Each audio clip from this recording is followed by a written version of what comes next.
Pabili.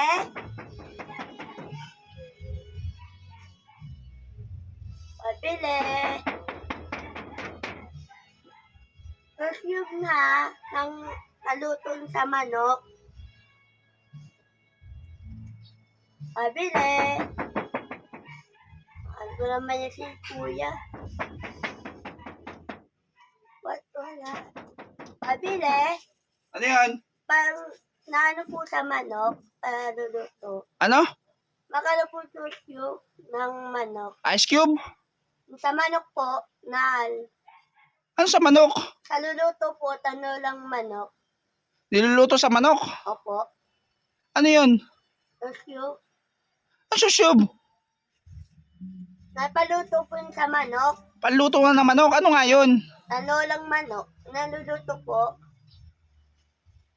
Ano nga pinapabili sa'yo? Baka pinapabili sa'yo ice cube. Palagay sa tubig. Nalagay po sa nahaluin. Hinahalo. Ng Panghalo-halo. sa manok po. Ice cube. Sa manok. Lang manok po. Tinolang manok. Opo. Ano hinahalo dun? Naalo po ng ng bawang. Bawang? Ano ba talaga binibili mo? Ice cube. Ano nga? Papahalo po ng manok. Panghalo ng manok. Opo. Madaming panghalo sa manok. Ano yung panghalo doon? Pero po kayo ganon. Ano nga panghalo? Mayroon nga ditong tindahan ng panghalo. Sa manok po natulolang manok. Nalululang manok? Natulolang manok. Ano?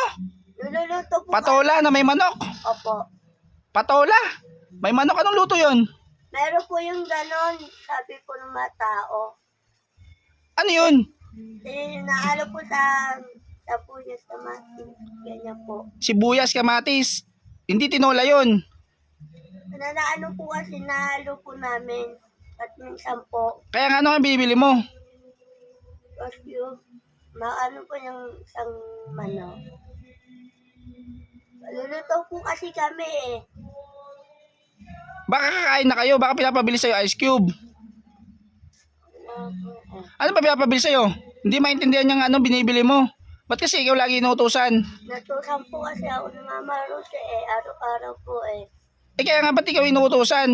Hindi maintindihan yung binibili mo. Si Mama yun na natusan ko kasi po naya daw si Mama. Sabi mo siya bumili dito. Pag inutusan ka, sabi mo isulat sa papel ha. Hindi yung Opo. Oo. Bumalik ka doon. Sabi mo bumalik ka doon. Sabi mo sila bumili. Inutusan yung hindi maintindihan yung binibili.